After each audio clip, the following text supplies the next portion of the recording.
to welcome you all to our November member experience. First of all, at time of Thanksgiving, I want to wish everyone a happy Thanksgiving and say I'm so thankful that all of you are enjoying this experience. And Leland and Shinzu, thank you very much for all your support and help and your curtain pulling and producing. So before we introduce Janet, I would like to remind everybody that on Wednesday, December 16th at 11 a.m. will be our next reading experience, and our book will be His Truth is Marching On by John Meacham, story of John Lewis. And we have a wonderful professor from Seton Hall, Dr. Larry Green, and two of his graduate students who will have a discussion and moderate the panel. So mark down December 16th at 11 a.m. At this point, I would like to introduce Janet Mandel, who has taught in New Jersey's public schools for 32 years, the last 18 which were at Columbia High School in Maplewood, where she taught English, art history, world languages, and cultures. Pre-COVID, she presented illustrated talks at adult schools, libraries, museums, senior centers, community centers, and similar venues. Today, she is doing her talk via Zoom, as we are experiencing, and is busier than ever. You can catch her on Zoom talks, and she will talk at the end about that. She's delighted to be with us today. The questions and answers can be posted in the chat room, or at the end, you can raise your hand and Leland Bird will be monitoring them. So welcome, Janet, and enjoy the program. Thank you. Thanks so much, Merle, and thanks to everybody else at the Newark Museum of Art who's facilitated this. I'm just so happy to be here and to talk to you about Florine Stettheimer, who is really one of my favorites. And I didn't know too much about Florine until the Jewish Museum had an exhibition a few years ago. And so I decided to do a talk on her so I could bring people to the museum. And I just fell in love with her and her art. So and then of course the poetry was an added bonus. So let's begin with the poetry of Florine Stettheimer, Crystal Flowers. So this is a portrait of Florine, a self-portrait that she did in 1923.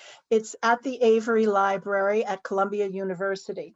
Now, Florine was an enigmatic person. She was a very deeply private person. And so interestingly, she painted and wrote not to please the market, but only to please herself. And I wanted just to do a little bit of a biography first, and then I'll do that through some of her works, and then we'll delve into some of the poems. So I wanted to start by saying that Florine's family has been in the United States since 1809. And just to put that in perspective, Thomas Jefferson was president of the United States when her first relatives came to the United States. So that's really quite a long time. And they were a very, very wealthy family. They were located in Rochester, New York at first, and then came down to New York City. And she had a lot of very, very strong female role models in her family. And perhaps that's why she developed as such an independent person. But very interestingly, when she was 6 years old, her father left the family. There were 5 siblings. He just disappeared, and there's so little known about what happened, where he went. He just really seems to disappear from the picture. Now, there were 5 children. The oldest was Stella. She was born in 1867. Then came Carolyn, who was called Carrie, in 1869. The brother, the only son, Walter, was born in 1870. And the mother, Florine's mother's name was Rosetta Walter. That was her maiden name, and so her son's name was Walter.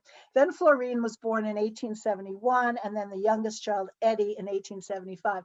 But we actually were not really sure when Carrie, Florine, and Eddie were born, because it appears that their birth certificates were altered.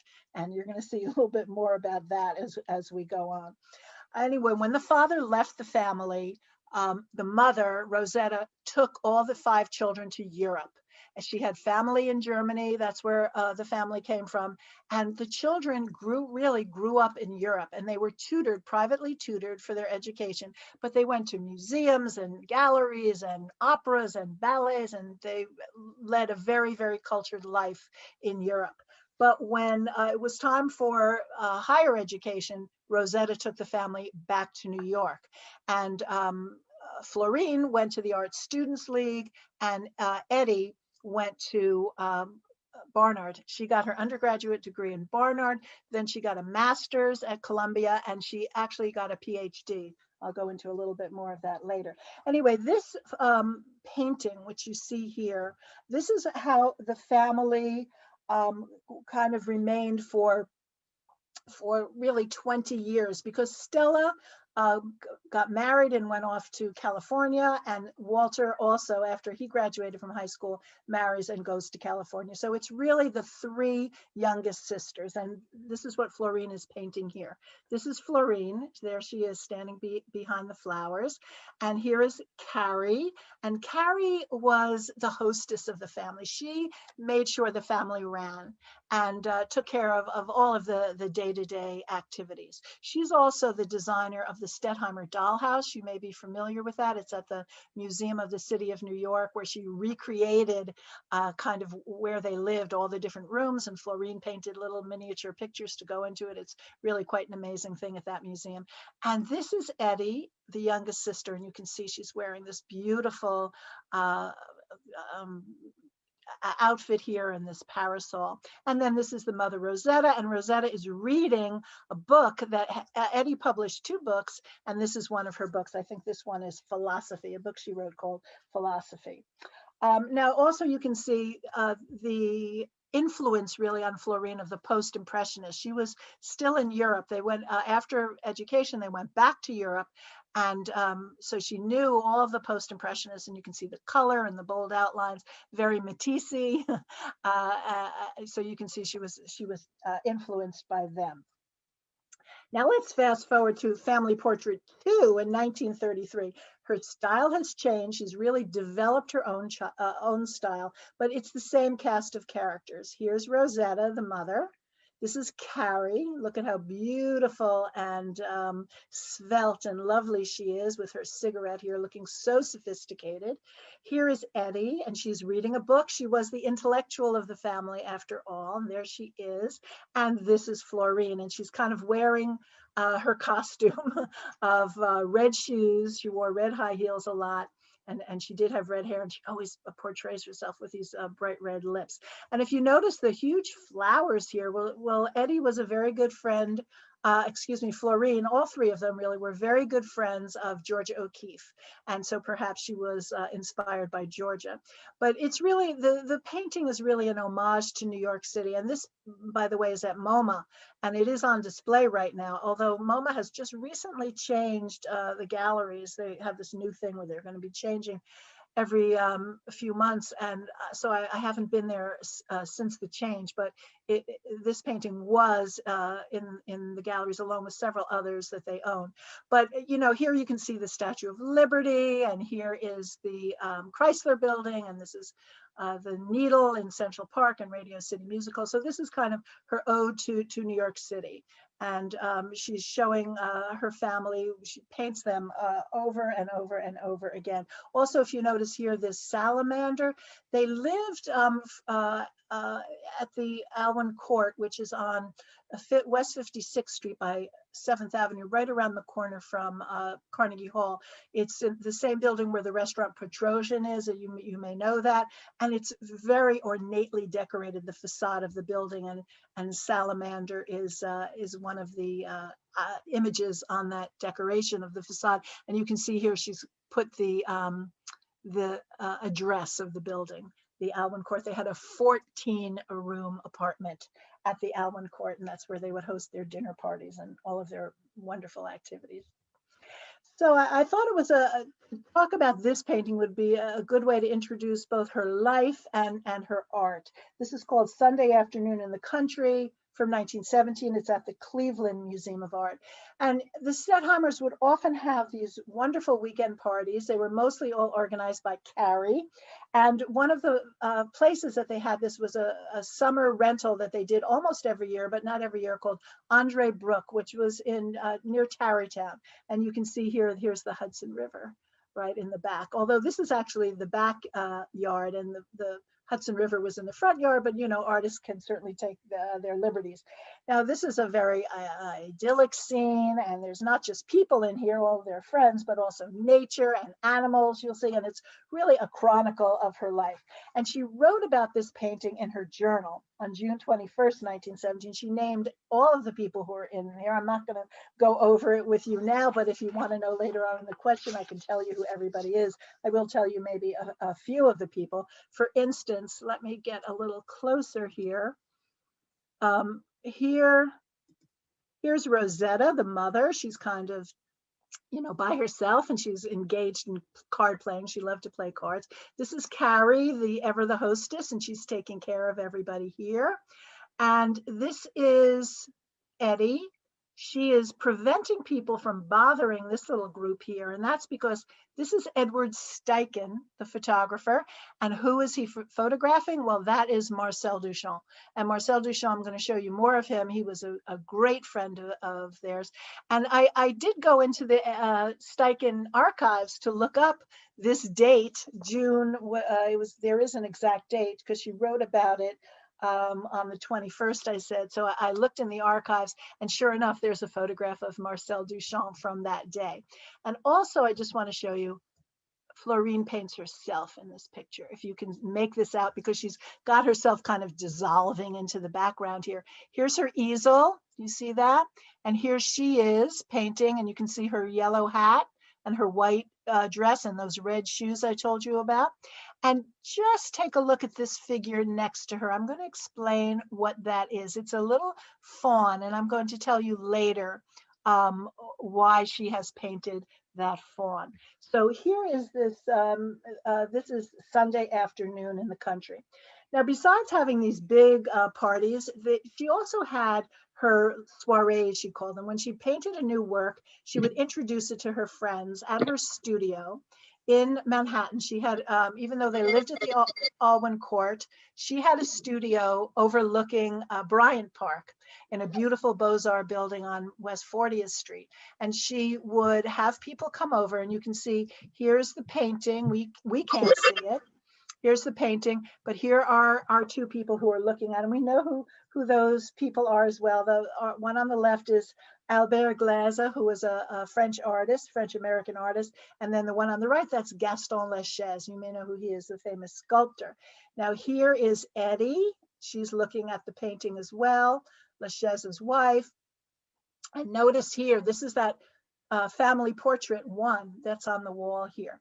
And let me just bring your attention to this image here. Now that is actually now called self-portrait. It's a nude odalisque that she painted of herself.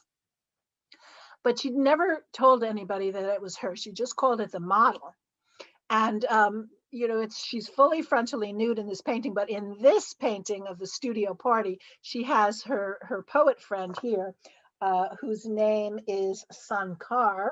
She has him strategically placed there, but nobody in the room really can see or recognizes that that is Florine, except this woman right here, who is Albert Glaser's wife, Julia. And look at her, she is looking up at the painting, and she's saying, oh my goodness, look at her clutching her necklace there. And here is Florine, and she actually has the same pose as she is in her self-portrait. She's on the couch looking a little wistful with her red shoes again, as everybody is judging her painting at her studio party. Now, the next two paintings I'm going to show you talk about Florine, or express Florine as a social critic, because she was a social critic as well. Now, the summer of 1918, Andre Brook was not available, so they went to friend's house at Bedford Hills. And here they are, picnic at Bedford Hills. And again, she's got herself. Here she is, kind of separate, observing more than participating. Here is Carrie, and she's being the hostess again, getting the picnic ready. It's a lobster picnic. Here's the lobster pot, in fact. And here is Marcel Duchamp. He's helping her. And here is Eddie. Now, Eddie is sort of ever the vamp. She was the very flirtatious sister. And here she is vamping it up. And this is the sculptor Ellie Nadelman. You may know who that is. Now, why do I say that this is a political picture? This is the three Stetheimer sisters and their friends enjoying this picnic in Bedford Hills. Well, let's get a little closer and take a look back here. Do you see what's going on in the background here? Take a look as I go through it. See, this person is on a wagon with some horses. This person is working. Here are some crops, and here is another person working. This is actually a working farm behind her. So what she's showing us here are these rural workers who are depending on the land for their sustenance, for their livelihood. And she's juxtaposing them to these idle kind of urbanites who have come to enjoy themselves. And she's kind of making the point here that although some people have the privilege to picnic in Bedford Hills, other people are actually working. So this is very ironic because she's the idle urbanite here, she and her sisters. But that irony kind of permeated their existence, the Stettheimers' existence. In fact, there's a great story of a quote of Florine's. Now, I've heard two different versions of this in my research. One is that she walked into a room where this lavish party was going on. It was just over the top. The other is that she said this quote when she was in Monaco and she walked in on a baccarat game. And again, it was just all of this lavishness and women dripping with diamonds and furs and all that. But whether it was at the party or at the baccarat table, this is the quote. And again, it just highlights the irony. The quote was, "Why, it's enough to make a socialist of anyone with a brain." So she had this consciousness, but of course she lived the life, the very privileged life. Now, this is the second painting I wanted to show you that talks about her being a social critic. This is called Asbury Park South. And this painting is very close to my heart because I grew up down at the Jersey Shore. So of course I know Asbury Park very, very well. But there was something I didn't know about this area, even though I grew up there, that I found through my research, was that the beaches were not just segregated for African Americans, but they were segregated for Jews as well. And the Stetheimer family was Jewish. And the area of the North Jersey Shore from Seabright to Long Branch was actually called the Jewish Newport, because that's where the Jews were. It was suggested that they summer in that area. Now, of course, there was a big difference between the Jewish community and the African American community in that the Jews generally had money and they could stay in very lavish rentals, but still they were segregated, which I thought was really very interesting. Anyway, this again is a memory of something that actually happened in 1920 when she and her family rented a house in Monmouth Beach. And she invited several of her friends to come. And one of them was this gentleman here, whose name was Carl Fanfectin. Now, Fanfectin was a great friend of the Stetheimer sisters. He was a photographer, a wonderful photographer, and a writer and a critic. And he was enamored with African American culture. He knew everybody from the Harlem Renaissance. He was friends with all of them. And he had suggested when he was visiting the Stettheimers in Monmouth Beach that they go and visit the beach in Asbury Park where African Americans were allowed to go. And so they went. And this is Florine's chronicle of that day. And you can see it is just such an amazingly sun-soaked, joyous, joyous picture. And so here is Van Vechten. Here is Florine with her green parasol. This is Eddie, and she is with Marcel Duchamp again. Carrie is not in this picture, but really the stars of this picture, the focus of this picture, are all of the African Americans who are here on that day. And it's sometime around the 4th of July. You can see Enrico Caruso is coming to perform in Asbury Park, and lots of the characters here have American flags that they're waving, and the reviewing stand is kind of festooned with red, white, and blue. But look at all of the people. Let me just go around the painting so you can just see how beautiful. Look at the joy, you know, that she's portraying here, that people are engaged in. And then you have like this couple here sitting on the bench. They're just, you know, normally dressed, but then these people are just so flamboyant and wonderful and exciting. And I love this little group of people here, and this child here with the flags. And these people are all dressed beautifully, and they're happy, and they're having a wonderful time. And she is portraying all these Black figures as dignified and strong and graceful. They're not at all caricatures or stereotypes, which we know these stereotypes were rife in visual iconography around this time, the 1920s. You know, all of the minstrel stuff and Jim Crow and all of that, it was awful. So she is really portraying something totally different. Now, and also another interesting thing here is almost all of the figures in the painting show movement, right? Everybody is moving, and they're reveling, and they're existing in their own context, like anybody else at the beach. Now, this painting was given to Fisk University at after Florine died, and it was in their collection for many, many, many years. But Fisk fell on hard times. You know, this is a historically Black college, and they fell on hard times. And the painting was kind of surreptitiously sold to raise money. And it is in private hands now, Michael Rosenfeld, the Michael Rosenfeld Gallery. But he has been very generous in lending it out to exhibitions. So if there is an exhibition of American women painters, and they're including Florine, usually they'll ask him for the painting, and he does. And he does agree to lend it.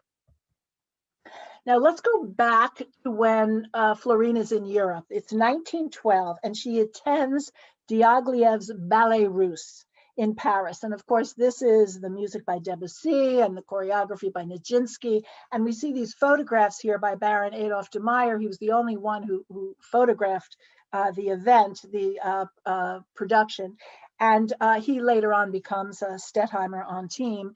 But Florine goes to this ballet, and she is just completely mesmerized by it, particularly by Nijinsky, who she develops a little crush on. Anyway, this ballet was designed to be what it was called a Gesamtkunstwerk. Pardon my German pronunciation, but what that means is a total work of art. And that means that everything about the production was supposed to be a harmonious blend between the music and the dance and the costumes and the scenery. And here is this wonderful poster for the ballet by Leon Bakst, and it's become an icon of Art Nouveau. It's become very, very famous. So all of it was supposed to work together in this harmonious production, and this just transfixed Florine, and she decides that she is going to design her own ballet. So if you go to MoMA, hopefully they're still there, there are many of these little maquettes that she made about her ballet. And there's a little bit in the book, if some of you were able to get Crystal Flowers to read her poems, there's also what she wrote about what she wanted how she wanted the ballet to begin. Anyway, the theme she picks for the ballet is, you see this here, the Quat'z', they, in France in the 1890s in Paris, the art students in Paris, celebrating the four arts, the Quat'z'. And that was, I've heard two different interpretations of this, that the four arts were painting, sculpture, engraving, and architecture. But then I also read that it was painting, sculpture, literature, and architecture, whatever. It was art students in Paris, and they would have a parade and a carnival. And it could get very rowdy and actually sometimes very lewd. There are stories of the students ripping off their clothes and jumping into fountains, etc. So Florine chooses this event as the backdrop for her ballet. And she creates her main character. This is this woman here, Georgette. And Georgette is a young woman who goes to the carnival with her father, and they get separated. Interesting, given that her real father left the family. And so the ballet is about Georgette's adventures, because everybody else in her ballet are figures from mythology that you can see here.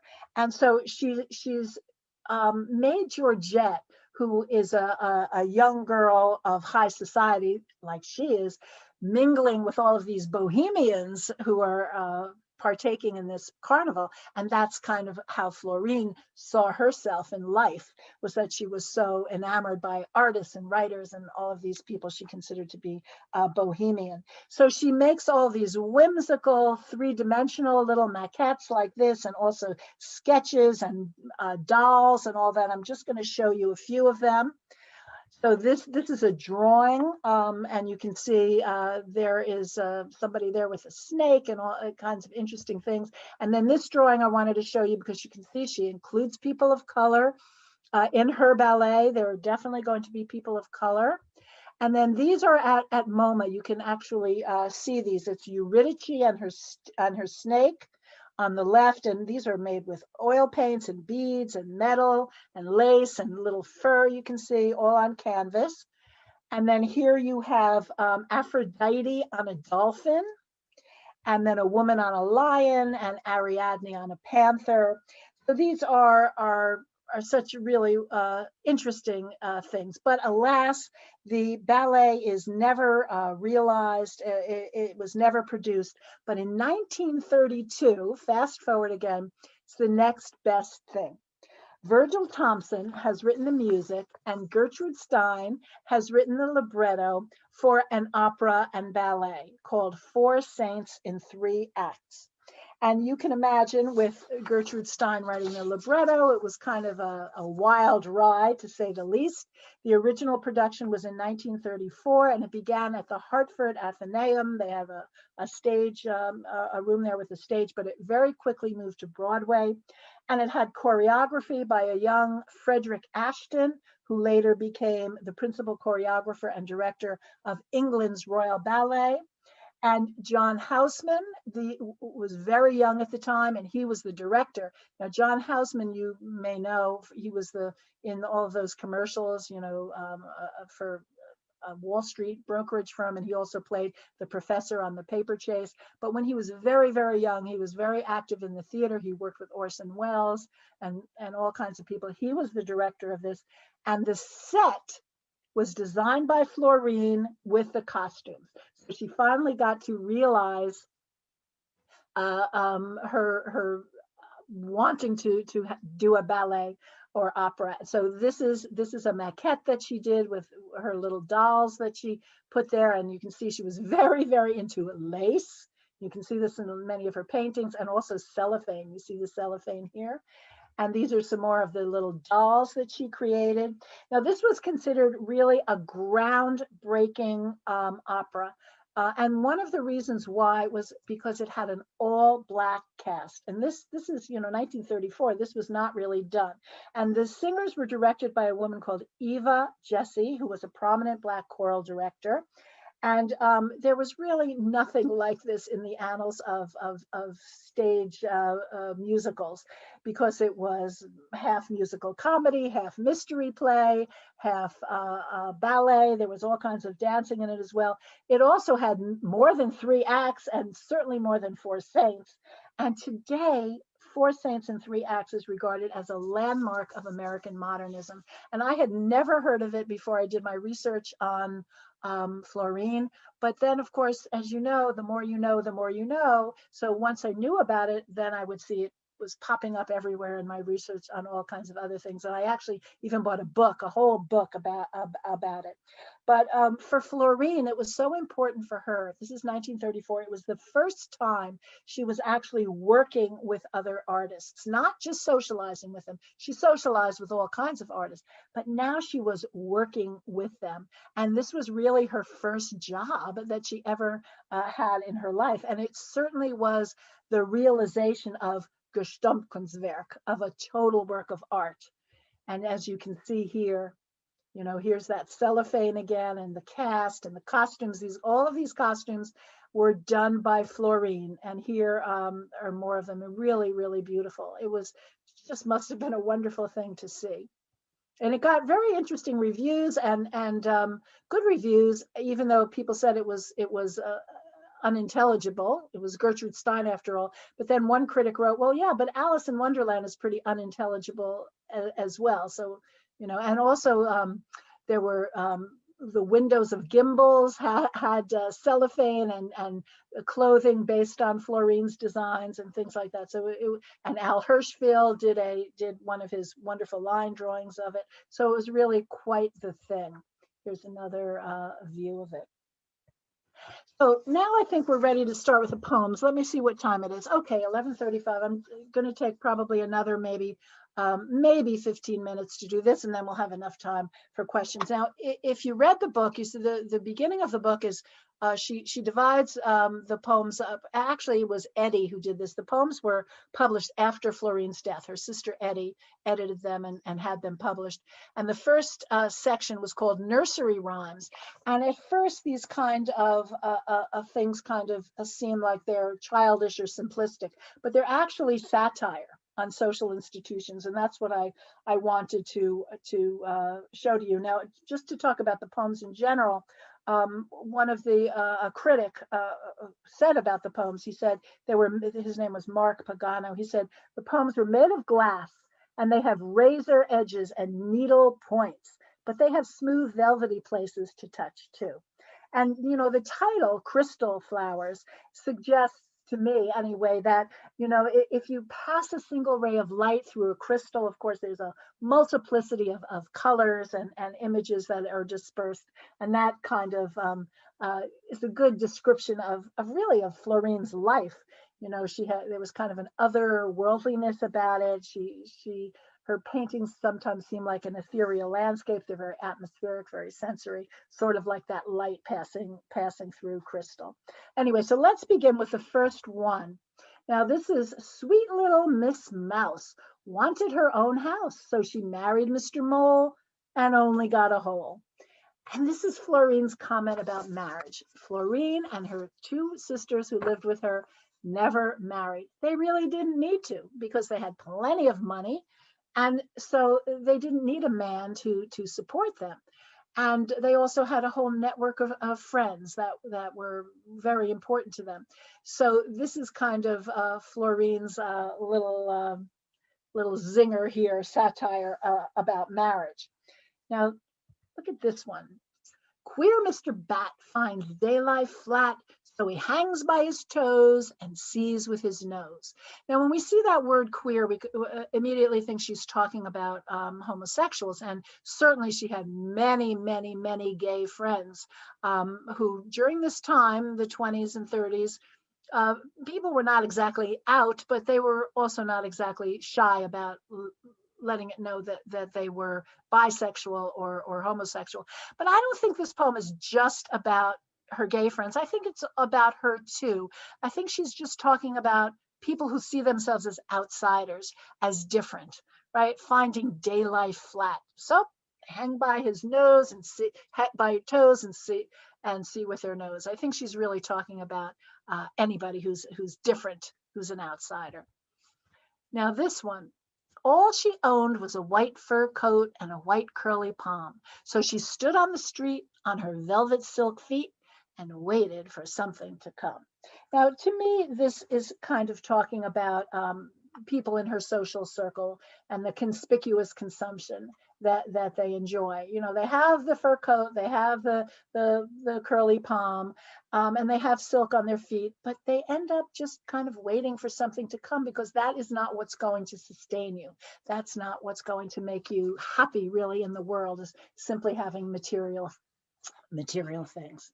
Now, all of these interpretations, folks, these are my interpretations, and maybe we can have a discussion later. You may completely disagree with them. And then this one. I thought this one was really very interesting. It's kind of about her self-concept, about how she sees society.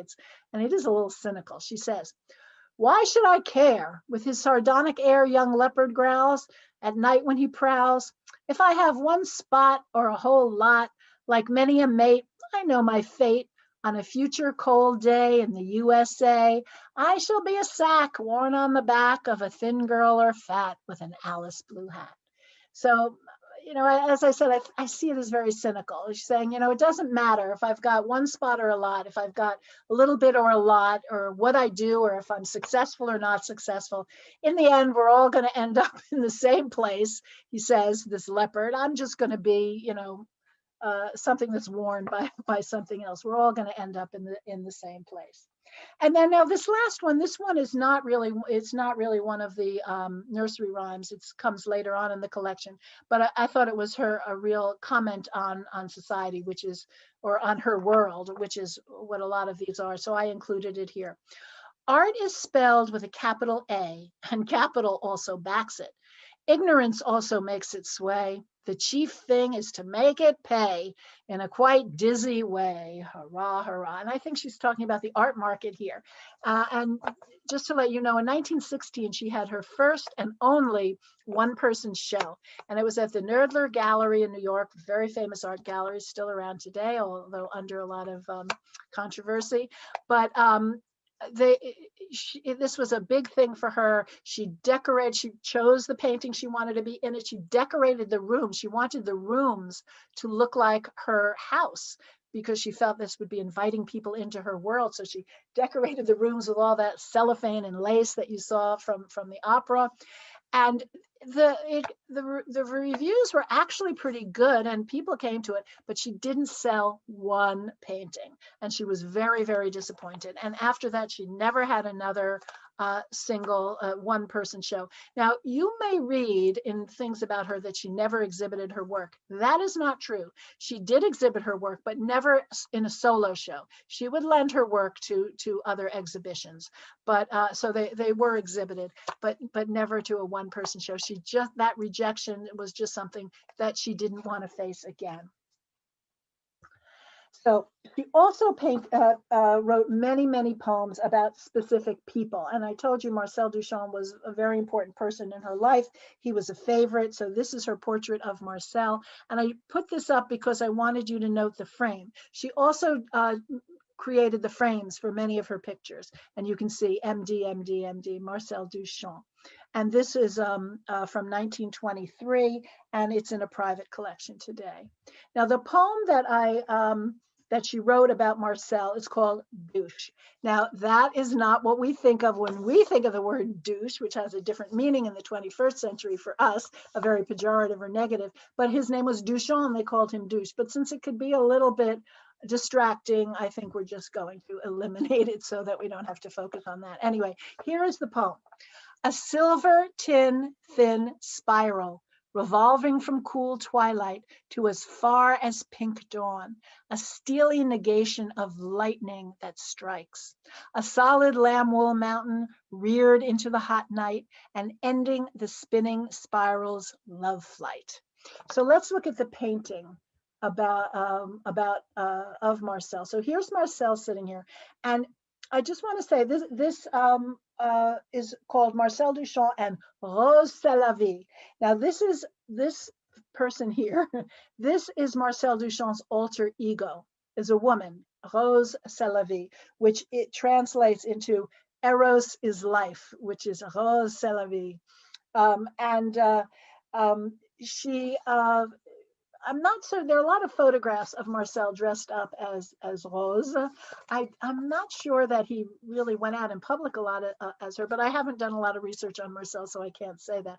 But look at how she paints him here when he's Marcel in a very masculine position, right? Sitting on this chair that also has a lot of MDs, and she signed it here by saying Marcel Duchamp by Florine Stettheimer. There's an MD here, and there's an American flag, and really should be a blue, white, and red for the French flag. It looks a little bit green here, but it is blue.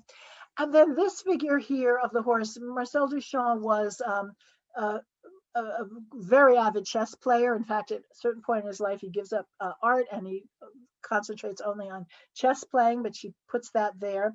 And this clock is apparently a symbol of the talks that they used to have over and over again about time and about the fourth dimension.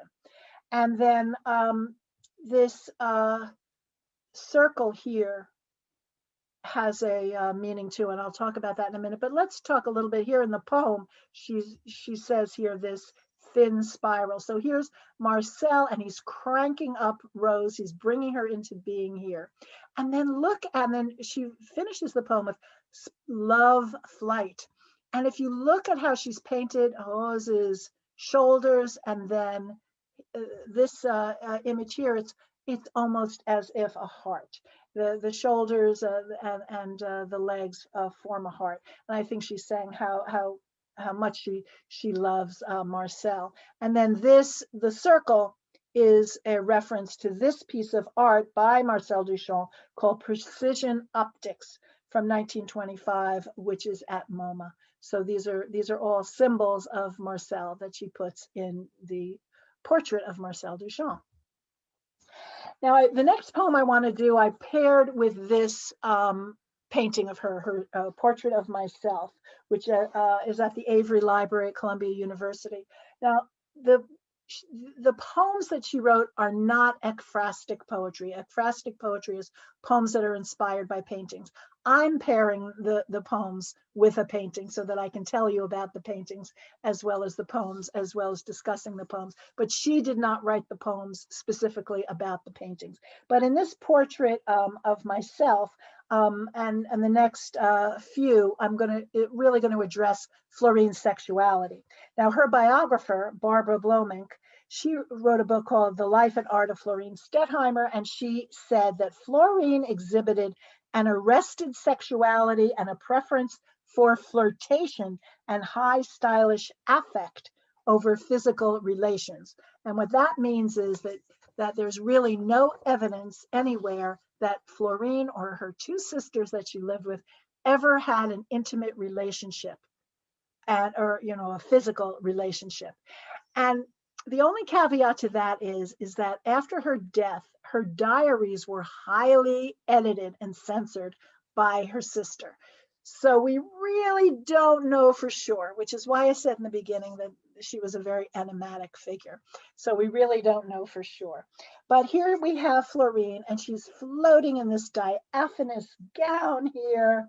And the space is kind of very surreal and mystical. And this mayfly, you see the mayfly here, it's flying up to the sun. She very often puts a mayfly in pictures of herself as if that was kind of her spirit animal. But I also want to point out that in this picture, she is 52 years old, but she always paints herself as pretty much proverbially 30 years old, and also very sexless. If you notice, even though the gown is diaphanous, you really can't see anything. So I'm going to show you a poem that I paired with this.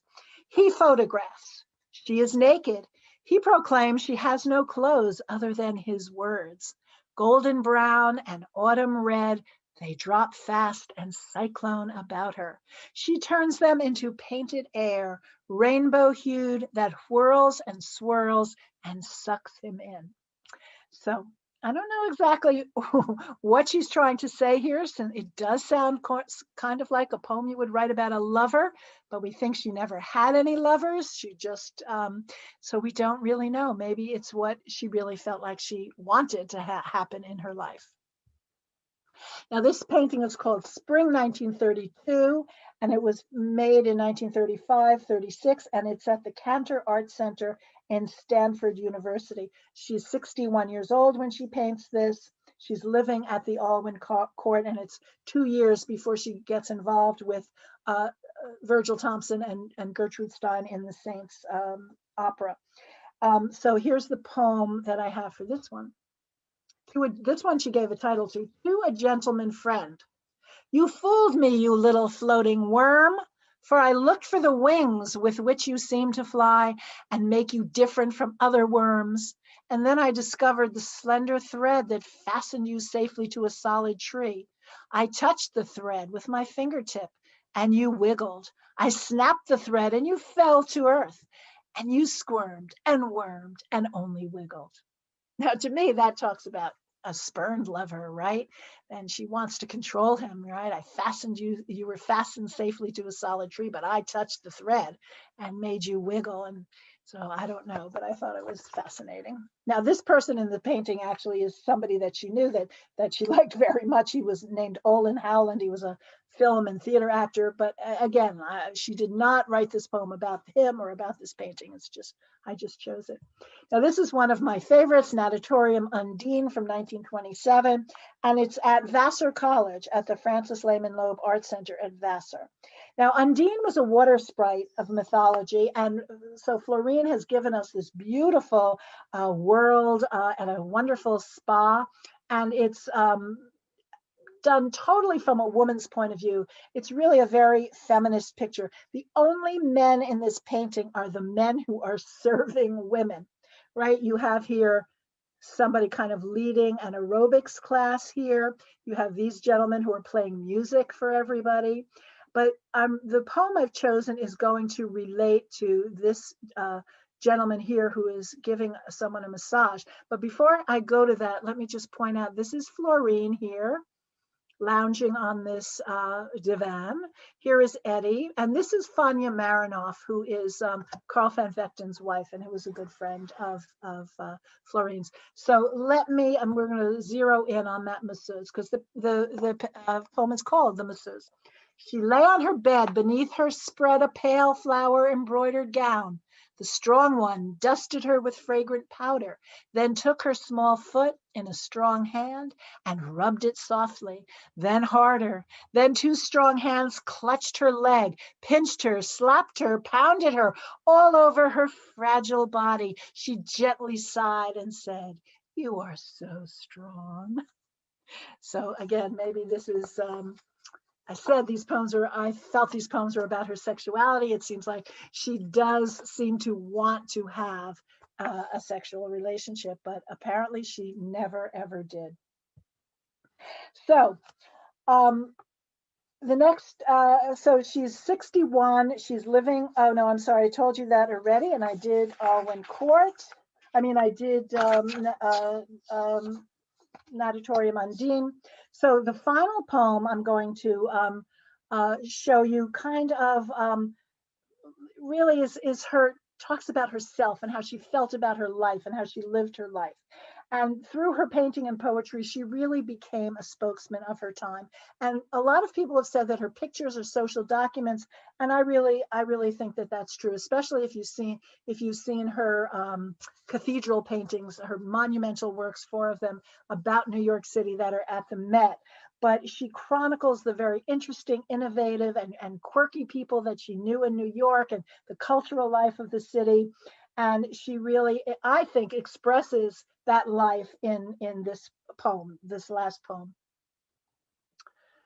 Occasionally, a human being saw my light, rushed in, got singed, got scared, rushed out, called fire, or it happened that he tried to subdue it, or it happened he tried to extinguish it. Never did a friend enjoy it the way it was. So I learned to turn it low, turn it out. And when I meet a stranger, out of courtesy, I turn on a soft pink light, which is found modest, even charming. It is a protection against wear and tears. And when I am rid of the always to be stranger, I turn on my light and become myself. So in a way, that's kind of really kind of a sad thing. Anyway, here is Florine, and she's wearing that work uniform. She's got her red high heels and her palette and her brush. Notice the mayfly up here, again, as I told you. And look at this. This is the fawn. This is Nijinsky. This is who is giving her inspiration. And this is what was sitting next to her in that very first painting that I showed you of the party that she was having at Andre Brook. There was the little inspiration, the little fawn there. And in 1943, she was diagnosed with cancer. She redraws her will, and she makes Eddie her executor, and she tells her to destroy all of her paintings after her death. And luckily, Eddie did not follow that command in the will. Lucky for us. Now, Florine never had to sell any of her work. She did not like to give her paintings away, even to her friends. She said, letting people have your paintings is like letting them wear your clothes. She just did not want to do that. You can see pictures of her apartments, and they're all decorated with her paintings. Then on May 11th, 1944, she passes away, and Eddie is too bereft to deal with anything, and she lets others disperse the paintings, and they do. Marcel Duchamp, Kirk Askew, a lot of these other people who were in her circle gave them to many diverse museums and universities like Fisk and like Columbia. Most of her stuff is actually at Columbia. And in 1946, Henry McBride, Kirk Askew, Marcel Duchamp organized a one-person show for her at MoMA. And luckily for us, MoMA archives photographs of all of their exhibitions. Here is that exhibition from 46. Here is Asbury Park South, which I showed you. And in this one, here is the family portrait 2, which I showed you. Some of the other ones, I didn't show you. Now, this painting, Flower Piece from 1921, is in the collection here at the Newark Museum of Art. And also the poet Naomi Shahib Nye, I don't know if you know her, she's a wonderful contemporary poet. She wrote a poem about Florine. I'm not going to read the whole thing to you. It's called The World Starring You. I'm going to read you the first line and then the last line. She said, Florine, we would live inside your colors, red joy, golden rushes of hope. And then the last line is, take us where you were and where you are. And I think that's what she does in her paintings. And Albert Barr, who was the director of MoMA, knew her paintings very well, but at the exhibition in 1946, he was introduced to her poetry because that was part of the exhibition. And he wrote, the poems made me wish that I had known her better. And so I hope that I've helped you to know Florine a little bit better. And before I open it up for questions, I just want to tell people that may not have come to my talks before. If you're on Facebook, I have an Art Talks page there. It's not my personal page that has all other things in it, but it's just all about art. So if you're on Facebook, go to that little search bar you see there and put Janet Mandel Art Talks and look for that logo. And I'd love for you to join Art Talks. I also, when the coronavirus started and I thought all of my talks were going to be canceled, I didn't know about, doing all of the ones I'm doing now on Zoom. I started recording mini art talks, and these are very short, between 9 and 20 minutes or so. So go to YouTube, and in that search bar, put Janet Mandel Art Talks.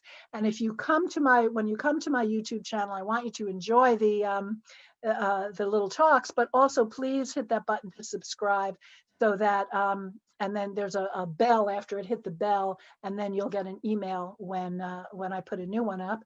I'm also on Instagram, Art Talks with Janet. And then I do have a web page.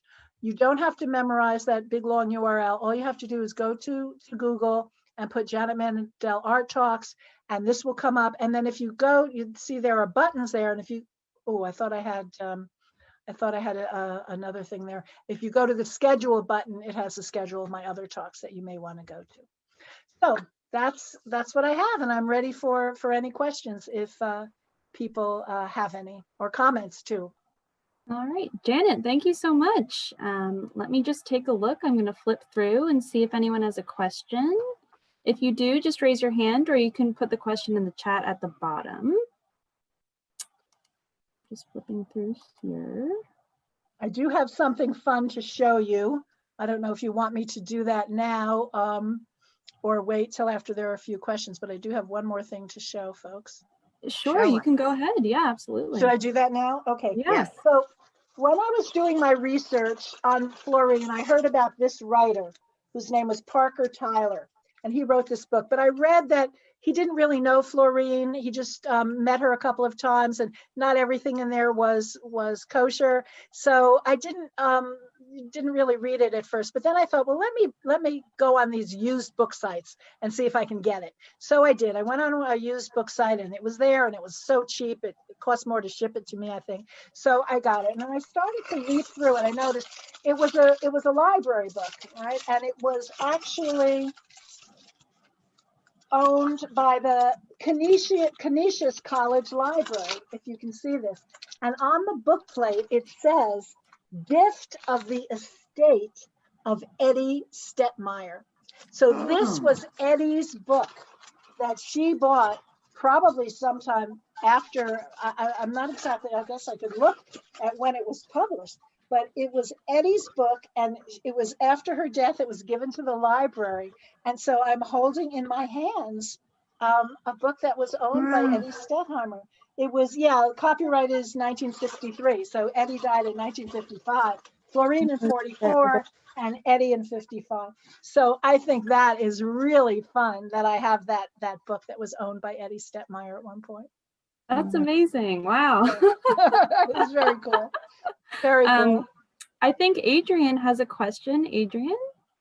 Well, actually, it's not a question. I just Or a want to comment? say a comment. Bravo, Janet. Another absolutely fabulous presentation. Well, Yes. Thank you. Yes. Thank you so Fabulous. much. It makes me feel good.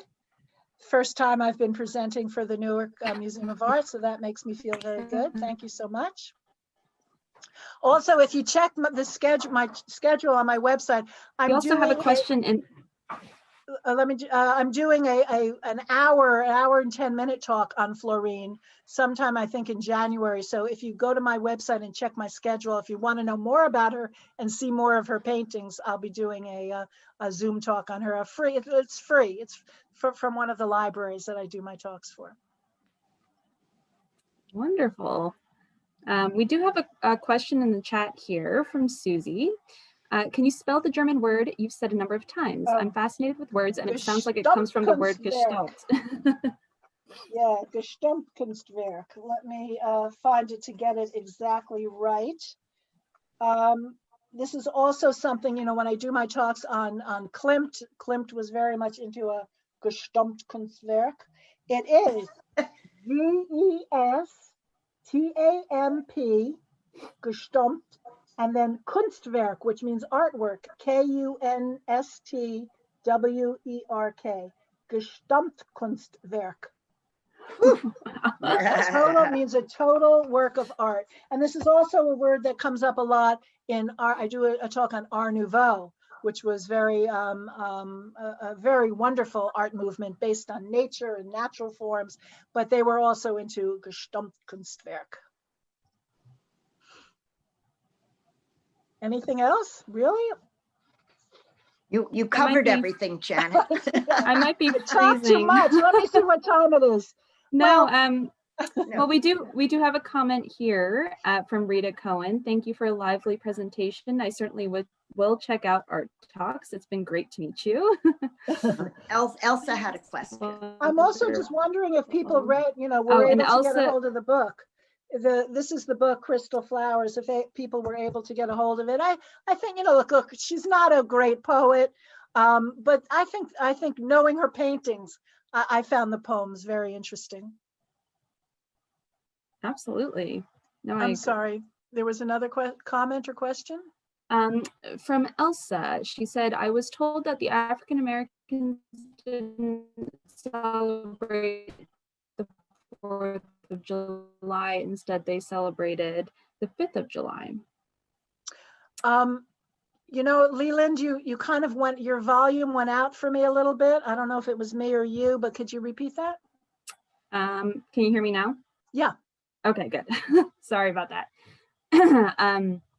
Elsa said, I was told that the African Americans didn't celebrate the 4th of July. Instead, they celebrated the 5th of July. Yeah, I did not know that. I think that's very interesting. I can certainly understand the justification for that. So yes, perhaps the figures, the painting that she did, I don't think it was specifically supposed to be about the 4th of July. It's just that it was around that time that they were there. But I think it was mostly to celebrate the people in the painting, the people that she saw and the friends that she had. I mean, it was not an accident that she surrounded herself with all of these people who, like even for the opera, the Four Saints and Three Acts, which had an all-black cast. This was revolutionary. Nobody was doing anything like this. And these were the people that Florine hung out with.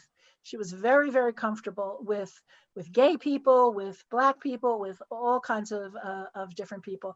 I would imagine she may have been at Alelia Walker's Dark Tower, where she had those great parties during the Harlem Renaissance. And I haven't read anything for sure that she was there, but if it ever came up that she was, I would not be surprised that she was there. All right, great.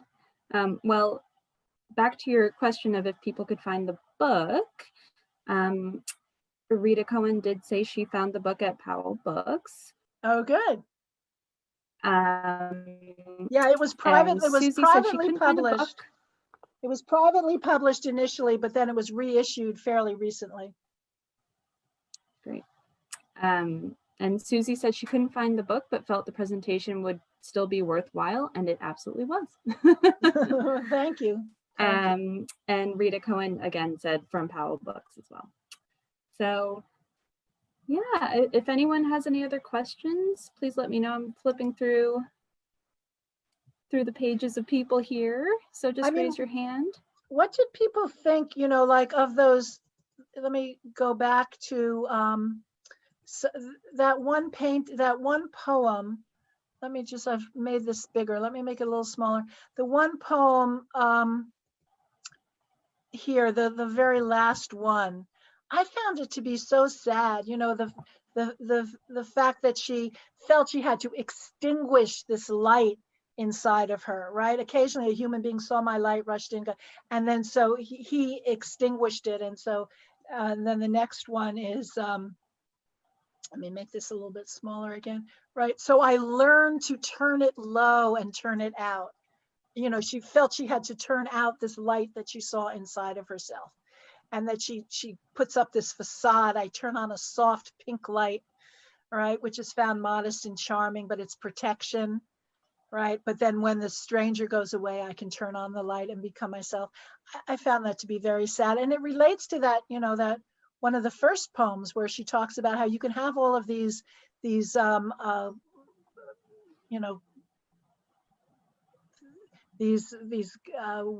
wealth, and she certainly had wealth and privilege, and she lived all over the world. She lived in Europe, and she spoke French and English and German. She was very well educated. She had all of these wonderful things, but she still felt that she had to diminish herself in some way. I found that to be sad, very sad. Yeah, Rita says again, seems like she was protecting herself from others and others from herself. Yeah, while at the same time, she was celebrating others all the time. I only showed you the one portrait of Marcel Duchamp, but she has portraits of everybody, portraits of Virgil Thomson, portraits of Alfred Stieglitz, who was Georgia O'Keeffe's husband, and Georgia makes an appearance in that portrait, and of course, portrait of Carl Fanfectin and all of these other. It's really fascinating.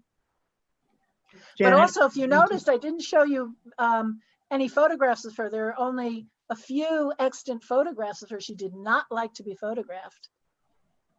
Janet, I want to thank you for an amazing, amazing talk this morning. We so appreciate your sharing your wealth of knowledge with us.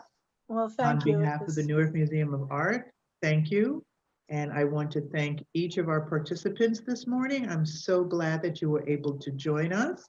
I want to wish you each a very safe and happy Thanksgiving holiday. Leland has some closing remarks. Thank you, Sure. thank you, thank you. Yes, thank you all so much again. Thank you for being supporters of the Newark Museum. Thank you, Janet, so very much. That was a wonderful presentation. We hope to have you back again soon. That was fantastic. Like Merle said at the beginning, we do have another reading club on December 16th at 11 o'clock. It's with Dr. Larry Green, and he will be discussing with 2 of his graduate students, His Truth is Marching On by John Meacham. So please join us for that. You can go to our website to sign up for that. We also have another virtual tour on December 8th at 10 a.m.